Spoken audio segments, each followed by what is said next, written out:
Different step in the following cyclic process. A से B तक अगर प्रोसेस जा रहा है तो हम देख रहे हैं कि अगर ए से बी तक ये प्रोसेस जा रहा हो तो यहाँ से T1 और T2 ये दोनों क्या है, T1 ए भी है और ए भी T1। इसका मतलब इसमें dt हमारा क्या है, कांस्टेंट है। अगर dt कांस्टेंट है तो प्रोसेस क्या हो जाएगा भैया, आइसोथर्मल। दूसरी बात, अगर हम देखें प्रेशर, तो प्रेशर भी क्या है, कांस्टेंट है। इसलिए यह स्टेप जो होगा ए से बी में, यह स्टेप dp भी हमारा क्या है, कांस्टेंट है।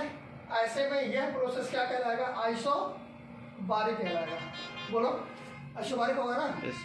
अगर मैं T1 से T2 जाता हूँ, मतलब स्टेप मेरा B से कहाँ जा रहा हूँ, C। ऐसे में T1 से T2 चेंज हो रहा है। दूसरी बात, यहाँ पे वॉल्यूम भी चेंज हो रहा है। पहले वॉल्यूम यहाँ रहा होगा, है कि नहीं, फिर वॉल्यूम यहाँ चला गया, और प्रेशर भी हमारा क्या हो रहा है, चेंज हो रहा है। ऐसे में हम आपको बताए थे यह आइसोकोरिक प्रोसेस है, यह आइसोथर्मल प्रोसेस है। यहाँ पे अगर एक कंप्रेशन होगा, ठीक है ना, तब तो ये dq ऊपर चला जाएगा, लेकिन एक्सपेंशन होगा तो dq नीचे आ जाएगा और ये dt बन जाएगा, मतलब ये आइसोथर्मल हो जाएगा।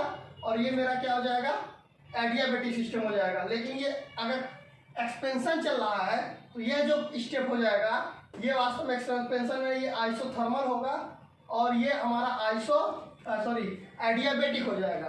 तो ये वाला जो सिस्टम होगा, यहाँ पे हमारा वास्तव में क्या कांस्टेंट है, dq। इसका मतलब B से जब हम C चलेंगे तो उसमें dq हमारा कांस्टेंट हुआ, और यहाँ पे चूंकि एक्सपेंशन हो रहा है तो हम बोलेंगे इसको एडियाबेटिक एक्सपेंशन। क्या बोलेंगे, एडियाबेटिक एक्सपेंशन बोल देंगे। अब हम नेक्स्ट स्टेप की बात करें, C से लेकर D तक। अगर C से लेकर D तक हम चलेंगे तो यहाँ पे T2 है, टेम्परेचर दोनों में कांस्टेंट है, इसका मतलब dt कांस्टेंट हुआ, और यह प्रक्रिया क्या हो जाएगी, आइसोथर्मल हो जाएगी। और यहाँ पे वॉल्यूम भी हमारा क्या है, कांस्टेंट है, इसलिए आइसोथर्मल। और ये हो जाएगा क्या, आइसोकोरिक प्रोसेस। ठीक है। अगर मैं D से E तक चलता हूँ स्टेप में, तो D से E में T2 क्या है, कांस्टेंट, मतलब मेरा dt कांस्टेंट हुआ यहाँ भी, इसलिए यह प्रोसेस क्या हो जाएगा, आइसोथर्मल। यह भी प्रोसेस क्या हो जाएगा, आइसोथर्मल। लेकिन यहाँ पे हम देख रहे हैं प्रेशर भी हमारा क्या है, कांस्टेंट है, इसलिए यह प्रोसेस हो जाएगा आइसोबारिक। लेकिन यहाँ पे देखेंगे ये तीर इधर जा रहे हैं, मतलब वॉल्यूम यहाँ होगा, तो आइसोबारिक के वास्तव में क्या हो रहा है, कंट्रैक्शन हो रहा है, मतलब कंप्रेशन हो रहा है। तो हम यहाँ पे आइसोथर्मल कंट्रैक्शन की बात करेंगे। और यहाँ पे हम एक्सपेंशन की बात किए थे। जब मैं E से F में जाऊँगा तो प्रोसेस मेरी E से F में T2 और T1, मतलब ये चेंज हो रहे हैं, वॉल्यूम भी चेंज हो जा रहे हैं। अगर यह प्रोसेस मेरा क्या कौन सा है, एडियाबेटिक, इसका मतलब ये भी मेरा एडियाबेटिक होगा। यहाँ पे एक्सपेंशन था तो ये क्या हो जाएगा, एडियाबेटिक में dt कांस्टेंट हो जाएगा, तो ये बोलेंगे इसको एडियाबेटिक। लेकिन यहाँ पे एडियाबेटिक क्या होगा, कंट्रैक्शन होगा ये प्रोसेस।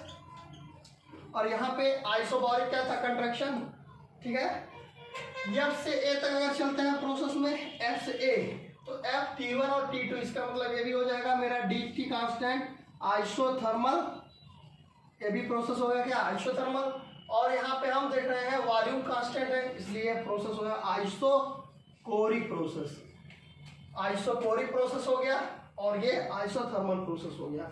तो ये डिफरेंट स्टेप की बात हो गई, identify different step in the following cyclic process. तो हमारे डिफरेंट प्रोसेस के वर्क हो गए।